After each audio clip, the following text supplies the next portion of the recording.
এ তামাম দুনিয়ার মানুষেরা শোনো শোনো, আমি চলে গেলাম নোয়াখালীর জমিনে যাওয়ার পরে দিনের ভাগে আলোচনা হচ্ছে না, আলোচনা হচ্ছে জহর থেকে আসর পর্যন্ত আলোচনা শুরু হয়ে গেল। এই আলোচনা করতে করতে করতে করতে করতে করতে হঠাৎ করে আসরের আজান দিয়ে গেল। মুজাদ্দেদে জামান আবু বকর সিদ্দিক আল কুরাইশি রাহমাতুল্লাহ বলেন, এ তামাম দুনিয়ার মানুষেরা শোনো, আল্লাহর ওলিদের কত পাওয়ার মান শোন আল্লাহ তাবারক তাআলা দান করেছে। উনি বলতেছে, মুজাদ্দেদে জামান আবু বকর সিদ্দিক আল কুরাইশি রাহমাতুল্লাহ আলাইহি বলতেছে, বাবা রুহুল আমিন একটা সেকেন্ড তো দেরি করো না, আসরের নামাজটা আজকে আমার রুহুল আমিন পড়াবে, একসাথে জোরে বলা যাবে কি মারহাবা? ইথর থেকে দাঁড় দিয়ে বলতেছে, হুজুর না না না না না না না না, আমরা রুহুল আমিনের পিছে আজকে নামাজ পড়বো না, নামাজ পড়বো না। বলছে, বাবা বলো বলো কার পিছে তোমরা নামাজ আদায় করবে? বলছে, হুজুর বলেন বলে এই যে হাজার হাজার মানুষেরা আজকের মাহফিলে এসে বসে গেছে, এই মাহফিলে কয়জন মানুষ আছে? এই মানুষগুলো যদি বলে দিতে পারে রে, একটা সেকেন্ডের ভিতরে যদি বলে দিতে পারে না গণনা করে, ওই লোকটা তো ওই লোকটার পিছে আজকে আমরা নামাজ পড়বো, জোরে বলা যাবে কি একবার মারহাবা? আল্লাহর ওলি মুজাদ্দেদে জামান আবু বকর সিদ্দিক আল কুরাইশি রাহমাতুল্লাহ বলে, রে বেটা রুহুল আমিন বলো যে একটা সেকেন্ড তো দেরি করো না, দেরি করো না। এ বেটা রুহুল আমিন বলে দাও আজকের মাহফিলে কয়জন আছে?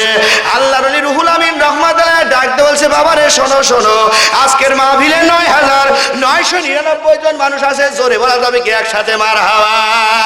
সাধারণ আলেমদেরকে মাথায় স্ক্রু ঢিল হয়ে গেল। ঘটনা কি রে হুজুর, আপনি একটা কথা বলবো? না না না না হুজুর, আমরা বিশ্বাস করি না।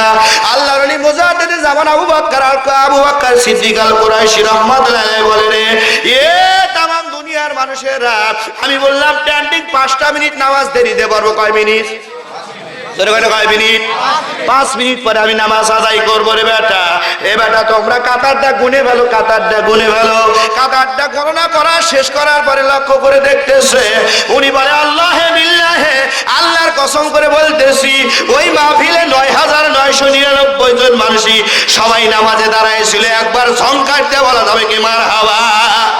সমস্ত মানুষের নামাজ পড়ে রুহুল আমিনের সামনে পিঠ ধরে গেলেন, হুজুর মেহেরবানি করে দয়া করে বলেন, এই কোন মানুষগুলোকে গুনাহগার না গণনা করে আপনি কেমন করে বললেন, কেমন করে বললেন? রুহুল আমিন কোনো কিছুই বলে না। রুহুল আমিন মাথাটা নত করে চক্ষুটা বন্ধ করে বসে আছে। ওনার মুর্শিদ কিরে, মুর্শিদের হুকুম মানা হলো ফরজ, জোরে বলা যাবে কি একবার মারহাবা? মুর্শিদ এমন একটা জিনিস রে, পীর এমন একটা জিনিস রে, আল্লাহ যদি ইচ্ছা করে রে, আপনার মুর্শিদ যদি ইচ্ছা করে একটা সেকেন্ডের পর্যন্ত, একটা সেকেন্ডের ভিতরে সুলতানি আজগার নয় সুলতানি আরিফিনের দরদার অলি বানা দিতে পারে কি পারে না? পারে কি পারে না? এই ক্ষমতাটা আল্লাহ তাবারক তাআলা অলি বান্দাদের আছে। সোনার মানিকেরা, আব্বা জানে না, ভাই জানে না, রুহুল আমিন ইঙ্গিত দিয়ে বলেন, আমার মুর্শিদ যদি আমার পীরকে যদি না বলে আমি বলতে পারবো না। আল্লাহর ওলি মুজাদ্দেদে জামান আবু বকর সিদ্দিক আল কুরাইশি রাহমাতুল্লাহ বলে, রে রুহুল আমিন বলো বলো কিভাবে আজকে গণনা করে বললে? বেটা তাড়াতাড়ি করে বলে দাও, সাধারণ মানুষের ভিতরে আলোচনা হচ্ছে। রুহুল আমিন চোখের পানি ছেড়ে দিয়ে বলে, এ তামাম দুনিয়ার মানুষেরা, তোমরা মুর্শিদকে কি মনে করো, পীরকে কি মনে রে? পীর এত বড় দরদার একজন আল্লাহর ওলি রে। হুজুর বলতেছে, আমার মুর্শিদ যখন আমার দিকে লক্ষ্য করে আমার দিকে তাকায় আসে রে, আমার ভিতরে তাওয়াজ্জু বয়াত বরকত দেওয়ার পরে আমি লক্ষ্য করে দেখি আল্লাহর আসমানে কে যেন ৯,৯৯৯টা নাম লেখে দাঁড়ায় আছে, জোরে বলা যাবে কি মারহাবা? আরো জোরে বলি মারহাবা। সমস্ত আলেমেরা, নোয়াখালীর আলেমেরা ডাক বলছে, হুজুর বুঝতে পেরেছি, আল্লাহর ওলির পাওয়ার ক্ষমতা এত বড়, পাওয়ার ক্ষমতা রে এত বড় পাওয়ার ক্ষমতা, আমি বুঝে গেলাম। এ রুহুল আমিন জীবনে কোনোদিন আর তোমার পিছে ছাড়া অন্য কারোর পিছে এলাকায় আসলে আমরা নামাজ পড়বো না, জোরে বলা যাবে কি মারহাবা? আল্লাহুম্মা সাল্লি, সবাই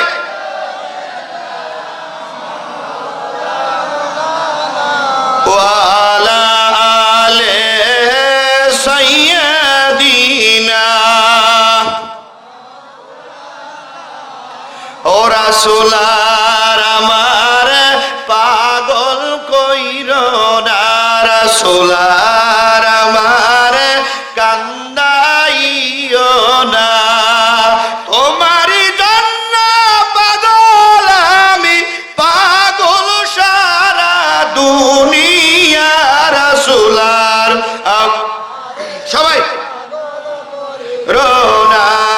রাসূলার আমার কান্দাইও না, তোমারই জন্য পাগল আমি, পাগল সারা দুনিয়া। রাসূলার আমার পাগল কইরো না, রাসূলার আমার কান্দাইও না। আল্লাহুম্মা সামনের দিকে একটু এগিয়ে বসেন, পিছনে জায়গা হচ্ছে না, সামনে দিকে এগিয়ে এসেন, একটু জায়গা আগে আসেন। ওয়ালা আলে সাইয়্যিদিনা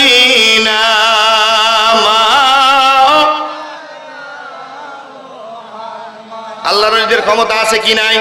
জোরে গানে একসাথে আছে কি নাই? এ নবীর উম্মতেরা এদিকে লক্ষ্য করুন, সোনার মানিকেরা, আব্বা জানেরা, ভাই জানেরা, আমি আপনি কেমন মাহফিলে আসছি, হকখানি আল্লাহর ওলির দরবারে আসছি, জোরে বলা যাবে কি একবার মারহাবা? এ নবীর উম্মতেরা শোনো শোনো, আল্লাহর ওলিরা ফুরফুরার জমিনে বেলায়েত আছে, তাছাড়া কারোর কাছে আর বেলায়েত নাই রে, বেলায়েত নাই, বেলায়েত নাই, বেলায়েত নাই। কারণ হলো এখনকার মানুষেরা ব্যাস ধরে চলাফেরা করতেছে, পীর সাইজে চলে, কথা কয় না রে, যখন ঠিক কিনা? জীবনে বেলায়েত বলতে কোনো কিছুই নাই, কিন্তু আল্লাহর ওলি মুজাদ্দিদ জামান আবু বকর সিদ্দিক আল কুরাইশি রাহমাতুল্লাহ বলে রে, এ তামাম দুনিয়ার মানুষেরা আমার তরিকতের উপরে যে দায়েম কায়েম থাকলো রে, দায়েম কায়েম থাকলো, তার মতভেদ সুন্দর করে আমার তরিকের উপরে যারা দায়েম কায়েম থাকবে কিয়ামতের ময়দানে, মিজানের ময়দানে, আর তারা রাসূলুল্লাহর দলবদ্ধ হয়ে জান্নাতে যাবে, জোরে বলা যাবে কি মারহাবা? আর বলি যদি হাজী সাহেব হজ করবার গেছিলা, কলো যে রসুলের দেখছাও, কলো জীবনেও দেখিনি, কথা কয় না রে, কথা কয় না, ঠিক কি না? বিষয়বস্তুটা হলো অন্তর চক্ষু তো জন্মায় যাওয়া লাগবে না, কথা কয় না, ঠিক কথা কয় ঠিক কি না? কানার মতো সালাম দিলে তো হবে না। আমি আলোচনার দিকে যে অলির আসানে আলোচনার বিষয়টা বলতেছি, কারণ হলো যে এই বিষয়টা মানুষ অনেকেই জানে, কথা কয় না, জানে না। আল্লাহর ওলি হযরতে আল্লাহ তাবারক তাআলার ওলি হযরতে মুজাদ্দিদ জামান আবু বকর সিদ্দিক আল কুরাইশি রাহমাতুল্লাহ বলে, আমি মদিনায় যাব। কোথায় যাব? কথা কয় না, কোথায় যাব? মদিনায় যাব। ওয়াজটা আমি মাঝে মাঝেই করি আপনাদের মাঝে, ভালো লাগে না? কার লাগে কি লাগে না? এই মুজাদ্দিদ জামান আবু বকর সিদ্দিক আল কুরাইশি রাহমাতুল্লাহ বলে, আমার কলিজার টুকরা বেটা আব্দুল হাই এবং আমার কলিজার টুকরা বেটা রুহুল আমিনকে সঙ্গে নিয়ে আমি মদিনায় যাব। জোরে বলি একবার সুবহানাল্লাহ, একটু জোরে বলা সুবহানাল্লাহ। মদিনায় খবর হয়ে গেল। কোথায় খবর হয়ে গেল? মদিনায়। হে আমার দেশের বাদশা, আমার মুজাদ্দিদ জামান আবু বকর সিদ্দিক আল কুরাইশি রাহমাতুল্লাহ ফুরফুরার জমিন থেকে আসতেছে। বাবা, গভীর রাত্রে আমার রওজায় থাকার জন্য আমি নবী তাকে দাওয়াত দিয়ে দিলাম, একসাথে চলা যাবে কি মারহাবা? আপনি যান, আপনি তো দাওয়াত দেয় না, দেখি কথা খান, দেখি। উনি গভীর রাত্রে দেখা দিলেন রসুলকে, রসুল দেখা দিলেন। এনার নাম হলো আবু বকর, এনার নাম হলো আব্দুল হাই, এনার নাম